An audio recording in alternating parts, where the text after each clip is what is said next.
नमस्कार, आर्या न्यूज देख रहे हैं आप और मैं आपके साथ अलका सिंह। बुलेटिन में आपका बहुत बहुत स्वागत है। रुक करते हैं खबरों का। संसद के शीतकालीन सत्र को लेकर प्रधानमंत्री नरेंद्र मोदी ने कहा कि देश में नकारात्मकता को नकारा है। लोकतंत्र का ये मंदिर जन आकांक्षाओं के लिए विकसित भारत की नींव को और अधिक मजबूत बनाने के लिए महत्वपूर्ण मंच है। मैं सभी सांसदों से आग्रह करता हूं कि वो ज्यादा से ज्यादा तैयारी करके आए। सदन में जो बिल रखे जाएं उन पर गहन चर्चा हो। नकारात्मकता को नकारा है। मैं लगातार सत्र के प्रारंभ में विपक्ष के साथियों के साथ हमारा विचार विमर्श होता है। हमारी मेन टीम उनसे चर्चा करती है। मिलकर के भी सबके सहयोग के लिए हम हमेशा प्रार्थना करते हैं, आग्रह करते हैं। इस बार भी इस प्रकार की सारी प्रक्रियाएं कर ली गई हैं और आपके माध्यम से भी मैं सार्वजनिक रूप से हमेशा हमारे सभी सांसदों से आग्रह करता हूं,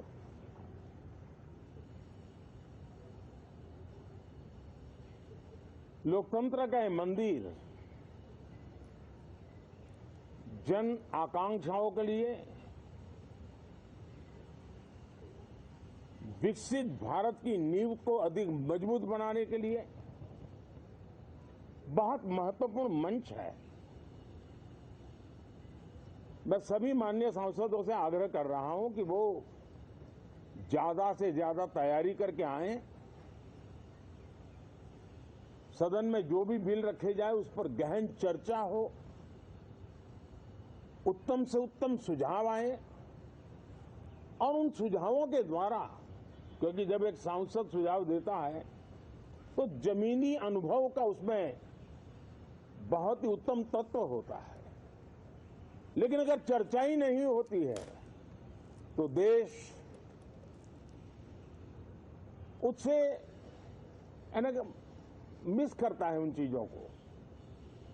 और इसलिए मैं फिर से आग्रह करता हूं, और अगर मैं वर्तमान चुनाव नतीजों के आधार पर कहूं तो जो विपक्ष में बैठे हुए साथी हैं, ये उनके लिए गोल्डन अपॉर्चुनिटी है। इस सत्र में पराजय का गुस्सा निकालने की योजना बनाने के बजाय इस पराजय में से सीख करके पिछले 9 साल से चलाई गई नकारात्मकता की प्रवृत्ति को छोड़ करके इस सत्र में अगर सकारात्मकता के साथ आगे बढ़ेंगे तो देश उनके तरफ देखने का दृष्टिकोण बदलेगा। उनके लिए एक नया द्वार खुल सकता है। और वो विपक्ष में है तो भी उनको एक अच्छी एडवाइस दे रहा हूं कि आइए, सकारात्मक विचार लेकर के आइए। अगर हम 10 कदम चलते तो आप 12 कदम करके फैसला लेकर के आइए। हर किसी का भविष्य उज्जवल है, निराश होने की जरूरत नहीं है। लेकिन कृपा करके बाहर के पराजय का गुस्सा सदन में मत उतारना। हताशा, निराशा होगी। आपके साथियों को आपका दम दिखाने के लिए कुछ न कुछ करना भी पड़ेगा, लेकिन कम से कम लोकतंत्र के इस मंदिर को वो मंच मत बनाइए। और अभी भी मैं कहता हूं, मैं मेरे लंबे अनुभव के आधार पर कहता हूं कि थोड़ा सा अपना रुख बदलिए। विरोध के लिए विरोध का तरीका छोड़िए। देश हित में सकारात्मक चीजों का साथ दीजिए। और बहुत धीमी गति से ठंड आ रही है, लेकिन राजनीतिक गर्मी बड़ी तेजी से बढ़ रही है।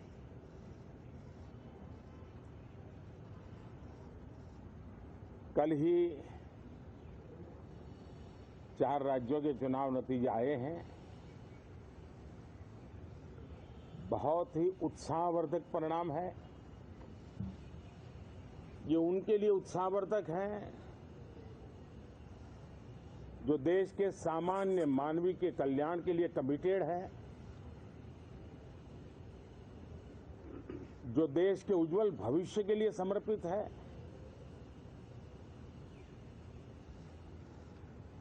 विशेषकर सभी समाजों की, सभी समूहों की, शहर और गांव की महिलाएं, सभी समाज के, सभी समूह के, गांव और शहर के युवा, हर समुदाय के, समाज के किसान और मेरे देश के गरीब, ये जिनका एम्पावरमेंट, उनके भविष्य को सुनिश्चित करने वाली ठोस योजनाएं और लास्ट माइल डिलीवरी,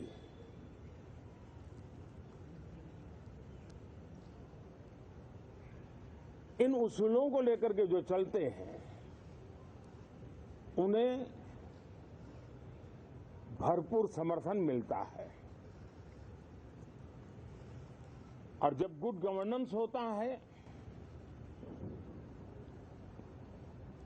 पूर्णतया जनहित के लिए समर्पण होता है, तो एंटी इनकम्बेंसी ये शब्द इरेलेवेंट हो जाता है। और हम लगातार ये देख रहे हैं, कोई इसको प्रो इनकम्बेंसी कहे,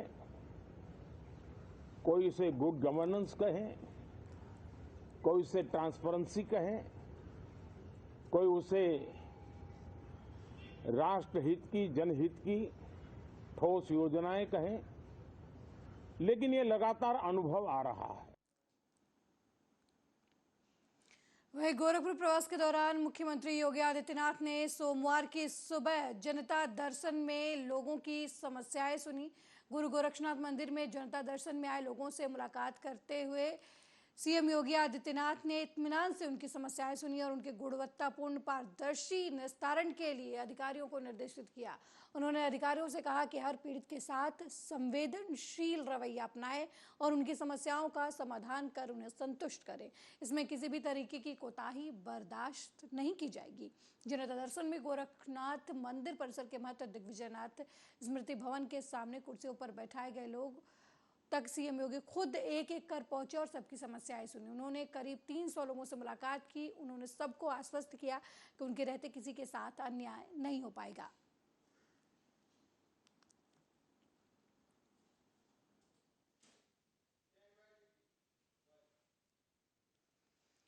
वहीं शिवसेना सांसद संजय राउत ने कहा कि कल जो नतीजे आए उनमें स्वीकार करते हैं, बीजेपी को बड़ी जीत मिली है, इसलिए हम उन्हें बधाई देते हैं। तेलंगाना में राहुल गांधी और उनकी पार्टी की जीत हुई है, मैं उन्हें भी बधाई देता हूं। कल के नतीजों के बावजूद इंडिया अलायंस मजबूती से खड़ी है। 6 दिसंबर को दिल्ली में इंडिया अलायंस की अहम बैठक होगी।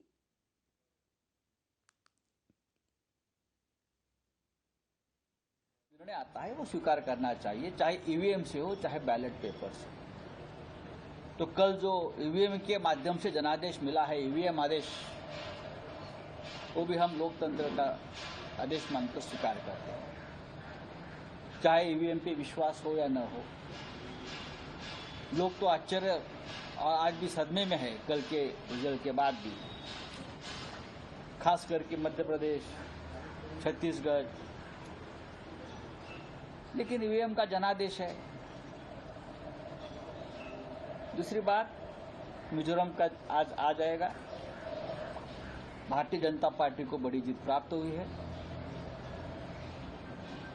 अगर जीता है तो हम उनका अभिनंदन करेंगे, जीते हैं तो, चाहे मोदी जी हो, चाहे अमित शाह जी हो, चाहे नड्डा जी हो। तेलंगाना का भी निर्णय बहुत ही महत्वपूर्ण है। वहां भी मोदी जी गए थे, वहां भी अमित शाह ने डेरा डाला था, वहां नड्डा साहब भी गए थे, पूरी बीजेपी वहां भी उतरी थी। फिर भी बीजेपी को 10 सीटें भी नहीं मिली है और वहां राहुल गांधी ने तेलंगाना में बहुत जोर से प्रचार किया था और राहुल गांधी और उनके पार्टी की जीत हुई है, तो उनका भी अभिनंदन करता हूं। अब आपका जो सवाल है, किसका डोमिनेंस बड़ा है, किसका एरोगेंस बड़ा है, किसके बार्गेनिंग पावर बड़ी है, वो हमारा प्रश्न नहीं है। कल के निर्णय और निकाल के बाद भी इंडिया अलायंस मजबूती से खड़ी रहेगी। 6 दिसंबर को इंडिया अलायंस की दिल्ली में महत्वपूर्ण बैठक कांग्रेस के अध्यक्ष खड़गे साहब के घर पे है। मैं इतना कह सकता हूं कि महाराष्ट्र से शिवसेना पक्ष प्रमुख पार्टी चीफ उद्धव ठाकरे जी उस बैठक में शामिल होंगे। दिल्ली में बातचीत होगी जो करनी है। ये इंडिया अलायंस के कुछ हमारे जो सदस्य हैं उनके कुछ गिले शिकवे है ये 5 राज्यों के बारे में, खास करके जब बड़ी पार्टी होती है कांग्रेस जैसे अपने राज्य में, तो उस राज्य में जो छोटे छोटे घटक है उनको विश्वास में नहीं लिया है। अगर आपको ये गठबंधन आगे लेकर जाना है तो पार्टी छोटी हो या बड़ी हो, अपने राज्य में सबको साथ लेकर हम चले जाते तो शायद मैं ये नहीं कहूंगा कि पूरा निर्णय बदल जाता या जनादेश बदल जाता, लेकिन जरूर कुछ अच्छा फायदा। वहीं बुलंदशहर में सिकंदराबाद पुलिस और फरार मिनी बैंक लुटेरे के बीच संतपुरा पुलिस चौकी क्षेत्र के सनोटा नहर के पास मुठभेड़ हो गई। मुठभेड़ में पुलिस की गोली लगने से लुटेरा शैलेंद्र घायल हो गया। जानकारी के मुताबिक पुलिस ने 24 घंटे के अंदर तीसरी मुठभेड़ में मिनी बैंक लूट में शामिल 5वें आरोपी को अरेस्ट कर लिया है। मुठभेड़ के दौरान पकड़े गए बदमाश के पास से पुलिस ने तमंचा, खोखा कारतूस और आधार कार्ड बरामद किया है। इसी के साथ पुलिस ने मिनी बैंक में लूट में शामिल 5 लुटेरों को गिरफ्तार कर लिया है। आज दिनांक 3/12/2023 को सिकंदराबाद पुलिस संतपुरा चौकी के पास सनोटा नहर पर चेकिंग कर रही थी। इसी चेकिंग के दौरान एक व्यक्ति जाता हुआ दिखाई पड़ा। उसे संदिग्ध मानते हुए उसे रोकने का, उससे पूछताछ करने का प्रयास किया पुलिस द्वारा किया गया। इस प्रयास पर व्यक्ति भागने लगा और पुलिस द्वारा पीछा करने पर उसने पुलिस पार्टी पर फायरिंग की। आत्मरक्षार्थ पुलिस द्वारा फायरिंग करने पर वह व्यक्ति घायल हुआ। जब उसके पास जाकर उससे पूछताछ की गई तो उसका नाम शैलेंद्र निकला, जो ग्राम पीर बियाबानी थाना सिकंदराबाद का रहने वाला है। उसे तुरंत अस्पताल इलाज के लिए भेजा गया और उससे अन्य पूछताछ की गई। पता चला कि जो औरंगाबाद में घटना हुई थी उसे घटना में शामिल था और वह गाँव की तरफ जा रहा था, उसे छुपा के जा रहा था। इससे पूछताछ से उससे और अन्य आगे पूछताछ की जा रही है और उसे पुलिस सुरक्षा में लेकर के न्यायिक हिरासत में भेजते हुए अन्य कार्रवाई करें।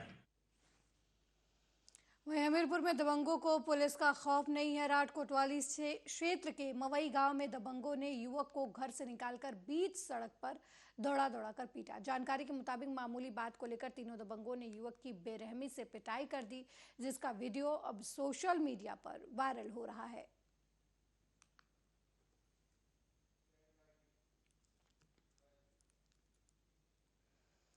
वहीं कन्नौज में बीमारी के चलते लंबी छुट्टी पर गए छिबरामऊ कोतवाल जान के बाद अब उनकी जगह पर इंस्पेक्टर महेंद्र सिंह की जगह पर एसपी अमित कुमार आनंद ने उनकी जगह जेपी सिंह को छिबरामऊ की कमान सौंपी है। इससे पहले इंस्पेक्टर जितेंद्र प्रताप सिंह सौरिख थाने में तैनात थे। उनकी जगह पर लाइन से बुलाकर इंस्पेक्टर को तैनात किया गया है।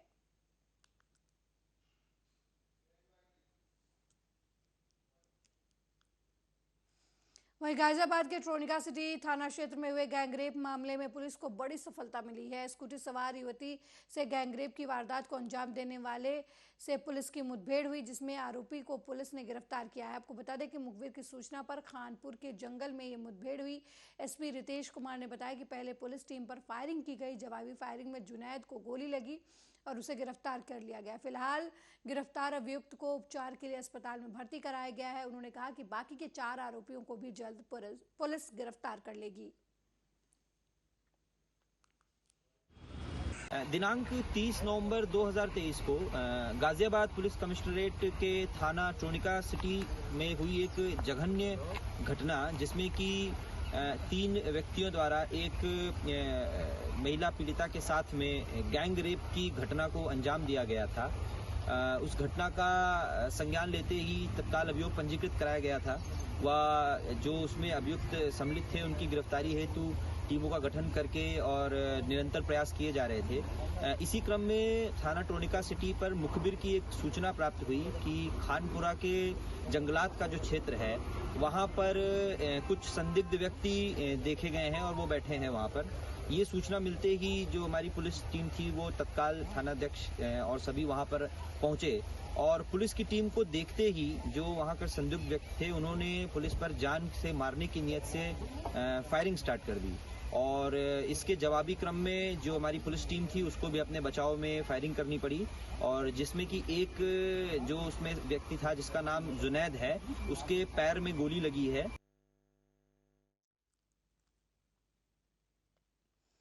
वहीं राष्ट्रवादी मंच के राष्ट्रीय अध्यक्ष मनोज श्रीवास्तव ने प्रेस कॉन्फ्रेंस कर केंद्रीय मंत्री अनुप्रिया पटेल और उनके पति आशीष पटेल पर तंज कसते हुए कहा कि सेवा का स्वांग रचने वाली मंत्री दंपत्ति मिर्जापुर को चारागाह समझकर केवल चढ़ने का काम कर रहे हैं।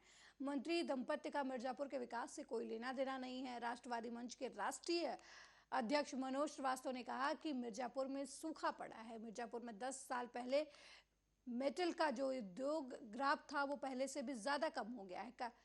इस वर्ष कालीन व्यवसाय पूरी तरीके से समाप्ति के कगार पर है। मिर्जापुर चुनार का मिट्टी के खिलौनों के कारीगरी और बर्तन व्यवसाय ठप पड़ा है। छात्रों के वजीफे नहीं मिल रहे हैं। मंत्री आशीष पटेल से शिकायत करने पर मंत्री छात्रों का मोबाइल छीन लेते हैं। यहाँ की सांसद, केंद्र सरकार की राज्य मंत्री, उनके पतिदेव आशीष पटेल जी उत्तर प्रदेश सरकार के कैबिनेट मंत्री हैं।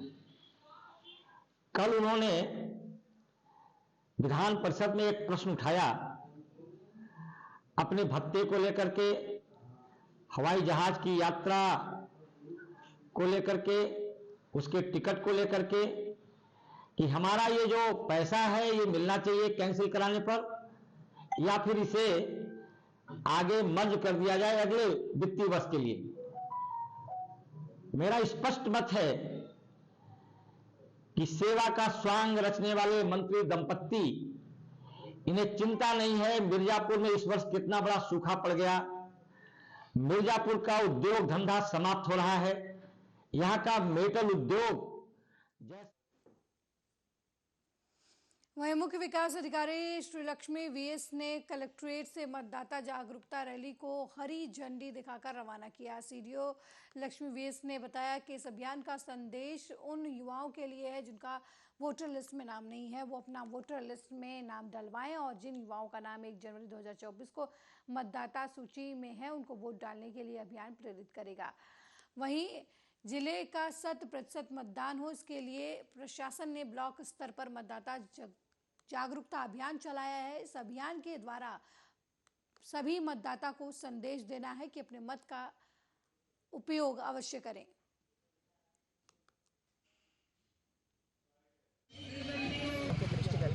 हमारे वोटर लिस्ट के समरी रिवीजन का अभियान चल रहा है, तो इस रैली का यही उद्देश्य है जो वोटर जो जिनका 18 वर्ष 1 जनवरी 24 तक आएगा और समस्त जितने भी वोटर्स हैं, हम ये आग्रह करते हैं कि सब वोटर्स का नाम वोटर लिस्ट में जुड़ जाए ताकि ऐसे आगामी चुनाव में उनका मत का अधिकार का प्रयोग कर सके। मैम, आज ये जो रैली निकाली गई है क्या संपूर्णतः और भी दिन निकाली जाएगी कि क्या रहा? इस प्रकार के हमने ब्लॉक स्तर पर भी कार्यक्रम किए गए हैं, जनपद स्तर भी अनेक विभिन्न प्रकार के कार्यक्रम हमने आयोजित पूर्व में किए गए, जैसे कि मीडिया और प्रशासन के बीच में हमने एक मैत्री क्रिकेट मैच का किया था और दिव्यांग क्रिकेट मैच का भी हमने आयोजन किए गए थे। यही पूरे महीने भर ये चलेगा। मिर्जापुर के हरौरा थाना क्षेत्र के हनुमान जी घाटी में शनिवार की सुबह अनियंत्रित ट्रक पलटने से आग लग गई। ट्रक सोनभद्र से गिट्टी लादकर वाराणसी की ओर जा रही थी। रविवार की सुबह हादसे के दौरान चालक और खलासी कूदकर निकल गए। हादसे की जानकारी पाकर मौके पर पहुंची फायर ब्रिगेड की टीम ने आग पर काबू पाया।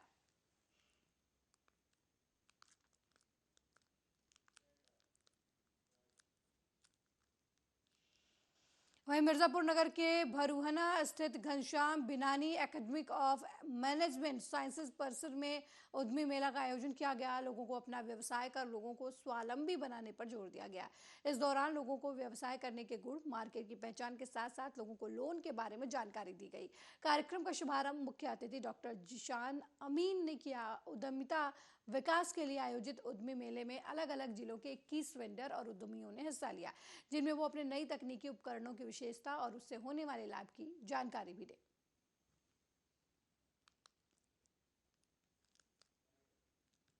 मैं एरिया सिटी ब्लॉक के सभी गाँव में काम करती हूँ। मेरा काम है कि मैं गांव में गरीब जो लोग गांव को छोड़ के पलायन कर रहे हैं उसको रोकने की उसको एक उद्यमिता के कार्यक्रम को लेके उसे पलायन को रोकने के लिए काम करती हूँ। और जो है इसमें तरह तरह के उद्यम, चाहे वो छोटा लघु उद्योग हो और बड़ा लघु उद्योग हो, इस पर महिलाओं को भी प्रेरित करती हूँ, साथ में पुरुष लोगों को भी प्रेरित करती हूँ। साथ में अगर उनको किसी ट्रेनिंग की ज़रूरत होती है तो मैं हमारे सरकारी विभागों में ट्रेनिंग होती है, उसको वहाँ ले जाके मैं संपर्क करा के उनको ट्रेनिंग भी कराती हूँ। और साथ में लोगों को अगर मशीन की जानकारी की आवश्यकता होती है, मशीन लेना चाहते हैं तो मैं उसको भी कानपुर से और भी जो अपने मिर्जापुर में मिलते हैं मशीन।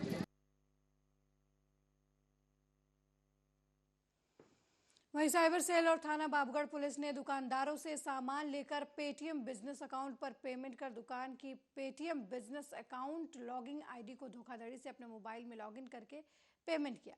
धनराशि को रिफंड करके धनराशि की निकासी कर ठगी करने वाले गैंग का पर्दाफाश करते हुए 4 शातिर अभियुक्तों को पुलिस ने गिरफ्तार किया है, जिनके कब्जे से 7,000 रुपए नकद, 4 Aadhaar card, 3 visiting card, 5 mobile phone और घटना में इस्तेमाल लग्जरी कार बरामद की है। अभियुक्त शातिर किस्म के साइबर ठग हैं, जिनके खातों में करीब 15 लाख रुपए की ट्रांजैक्शन का होना पाया गया है। जनपदी साइबर सेल और थाना बाबूगढ़ जनपद हापुड़ पुलिस द्वारा एक पेटीएम ट्रांजैक्शन का फ्रॉड करने वाले एक गिरोह का भंडाफोड़ किया है, जिसमें 4 लोग गिरफ्तार किए गए हैं, जिनके पास से 7,500 रुपये नकदी, कुछ विजिटिंग कार्ड, आधार कार्ड, 5 मोबाइल फ़ोन और एक घटना में प्रयुक्त होंडा सिटी कार बरामद की गई है। इन लोग का मोडस ऑपरेंडी ये था कि ये किसी मर्चेंट के पास जाते थे और उससे काफ़ी मूल्य का सामान 25,000 50,000 रुपये का सामान लेकर के और पेटीएम के थ्रू पेमेंट करते थे और उसी दौरान धोखाधड़ी से ये मर्चेंट का ओटीपी लेकर के और मर्चेंट का ही पेटीएम लॉगिन कर लिया करते थे और उसके पश्चात ये जो इन्होंने पेमेंट पेटीएम के थ्रू की रहती थी उसको रिफ़ंड करा लेते थे। इस प्रकार से सामान और रिफ़ंड अमाउंट दोनों इनके पास आ जाता था। इनके द्वारा लगभग 47 जगहों पर इस तरीके के फ्रॉड किए गए थे इस गैंग द्वारा ही, जो कि NCCRP पोर्टल से हमें जानकारी मिली है। इसके अतिरिक्त हापुड़ में ही बाबूगढ़ और गढ़ में इन्होंने 2 घटनाएं कारित की थी, जिसका पर्दाफाश किया गया है।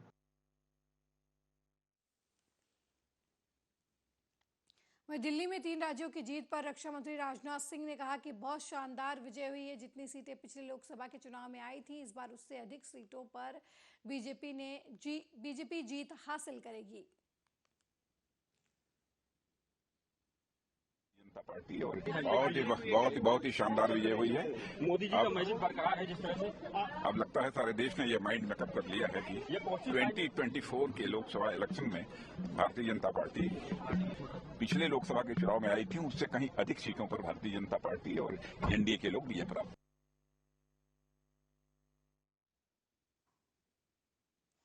वहीं रायबरेली में घर के अंदर सो रहे युवक की संदिग्ध परिस्थितियों में मौत हो गई। मृतक के शरीर पर चोटों के निशान मिले हैं। परिवार के लोगों ने हत्या की आशंका जताई है। मामला उचाहर कोतवाली क्षेत्र के कल्याणी गांव का है, जहां मणिचंद्र रविवार की रात अपनी पत्नी और 2 बच्चों के साथ खाना खाकर रात को सो गए। सोमवार की सुबह उनकी संदिग्ध परिस्थितियों में मौत हो गई। मौत की सूचना पर पहुंचे परिवार के लोगों ने देखा तो मृतक मणिचंद्र के गले पर खरोच के निशान मिले हैं। इसके साथ ही शरीर के अन्य हिस्सों पर भी चोट के निशान मिले हैं। मृतक के चाचा ने गला घोंटकर हत्या किए जाने की आशंका जताई है। गांव के लोगों का कहना है कि तकरीबन 1 महीने पहले मृतक की पत्नी किसी के साथ भाग गई थी। परिवार के लोगों के विरोध करने के बाद भी मृतक पत्नी को घर ले आया। इसी बात को लेकर आए दिन पति पत्नी में विवाद होता रहता था। फिलहाल पुलिस ने शव को कब्जे में लेकर पोस्टमार्टम के लिए भेज दिया और मामले की छानबीन में जुट गई है।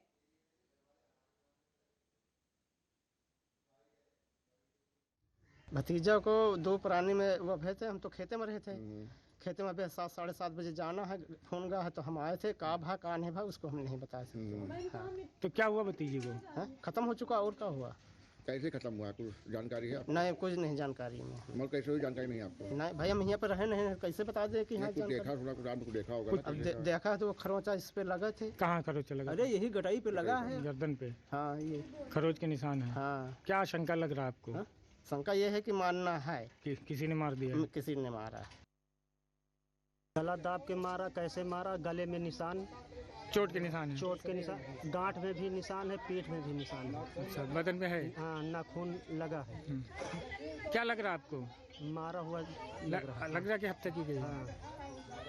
क्या नाम था उनका? मनीचंद। मनीचंद क्या करते थे मनीचंद? भट्टे पे काम करते थे। घर पे खाली मियाँ बीबी थे? घर पे मियाँ बीबी, दो छोटे छोटे बच्चे। सादर अवगत कराना है कि आज दिनांक 4 दिसंबर 2023 को थाना ऊंचाहार पर सूचना प्राप्त हुई कि मणिचंद्र उम्र लगभग 30 वर्ष, पुत्र स्वर्गीय मनोहर निवासी नयापुरवा अड्डा मजरे कल्याणी थाना ऊंचाहार द्वारा अपने घर पर फांसी लगा ली गई है। सूचना पर तत्काल प्रभारी निरीक्षक मय पुलिस बल द्वारा मौके पर जाकर घटनास्थल का निरीक्षण किया गया। मृतक के शव को पंचायतनामा की कार्रवाई के उपरांत पोस्टमार्टम हेतु भेजा जा रहा है।